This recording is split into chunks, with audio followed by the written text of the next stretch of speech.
So now I just have time for, and we are running a little late already, we're only on the first panel.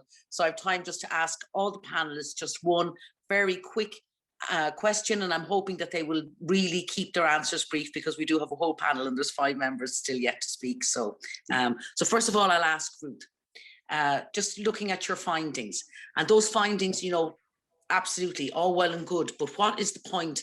But what's the point if the government is prepared to leave the prostitution websites to continue operating? Yeah, great question.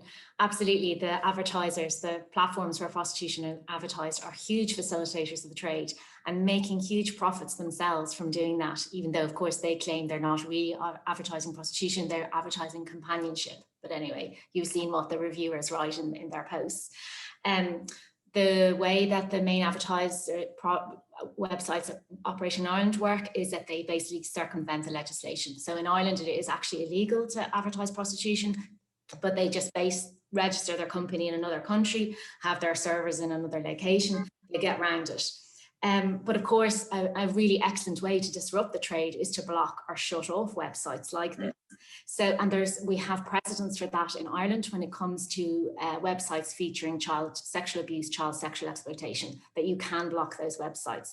So the guards, the An Garda Síochána, our Irish police force, are very clear that they want to, you know, make Ireland a hostile place for organised prostitution. But this is something they need to seriously look at, because if they want to do that, if the state wants to do that, if it's really serious about it, it really needs to look at disruption of that kind.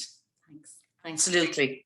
Listen, thank you very much, Ruth. Absolutely excellent. This is something really that the Gardaí need to be supported in taking action on. Fantastic. Thank you. And now, Stella, I'm going to ask you, and I know you have really addressed this, but just to kind of really sum it up, I suppose, precisely perhaps for the audience, why are so many girls seeking to transition? More than anything, as far as I can see with the people I've worked with, is can you hear me okay? They're searching for power, they're searching for confidence, they're searching for strength. They don't feel strong or powerful or big enough in their role as a teenage girl. And so they believe that they'll get it by being a boy. And if you ask them, you know, what is it you're looking for? The words that come up is generally confidence, power, strength. That's what they're saying. Now, I would say there's an extra layer that might be kind of not as unaddressed, mightn't be as explored from them, is a disconnection from their sexuality, maybe hiding from their sexuality, denying their sexuality. Even whether it's hetero or homosexuality, they're kind of denying it, they're suppressing it, and they're putting all their energy into their gender identity.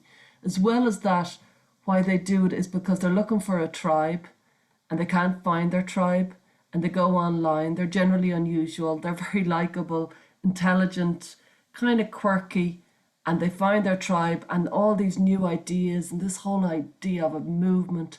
There's so many things to kind of be attracted to this movement when you're a certain type of kid. And they're the reasons that they go for it. Listen, thank you very much, Stella. A wonderful summation there, and definitely something, as I said, I think as a society we really need to start addressing urgently. And now, Annette, I just have a quick question for you too. Again, so I think we were all really moved by your presentation, but just to ask you, what's next now for Tuam? Well, interesting, Christine. I had a phone call from the Commission a couple of days ago to say the Commission's now been dissolved. They've disappeared with their circus tent. And just to let you know that we're locking away your testimony for 30 years. Should you die, nobody in your family can access that testimony for 30 years. So, as you say, kicked up a big stink and got some form of testimony, but I will get the testimony. I will get testimony. There's a bill before the Dáil around a burials act, but they've already opened Tuam. It's had some of the babies taken out for forensic analysis. We don't know where those babies have been placed. So why they now need to enact a law to do what they already started, none of us are very certain. So the state tells me that they're done with me now. The survivors will get a few bob, which is the usual crap, and some counselling, but I'm not finished with them.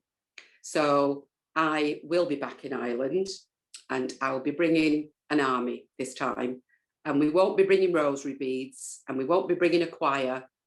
We'll be coming digging for truth. So we're not done.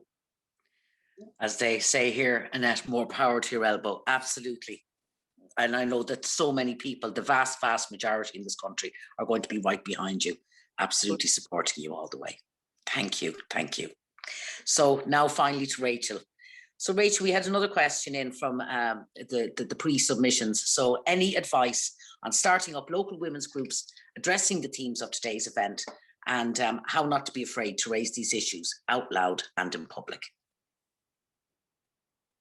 Rachel? So sorry, I forgot the unmute button. You know, it's a great question on the face of it. And I thank the person for the question, and I mean no respect or disrespect when I say I actually believe it's the wrong question, because what this question seeks to know is how to proceed in the absence of fear, right? And what I'm saying is, if you're looking for the absence of fear, get out of the women's movement.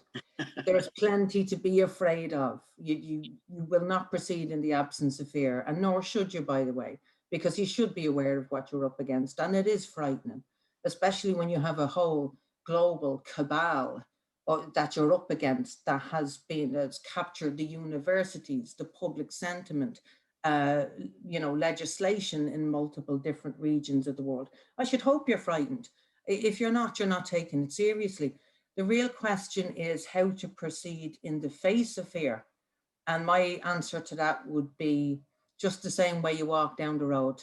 Just keep putting one foot in front of the other, even if your knees are knocking. Right. Listen, thanks, Rachel. Indeed, yeah, feel the fear and do it anyway. I know exactly what that means. So listen, thanks so much to the Irish panel. You've just been absolutely fantastic. I know there's so much for us all to digest after that. So without further ado, and given that I think we're already over time, I'm going to turn to Miriam now and hand over to Miriam to introduce the international panel. So over to you, Miriam.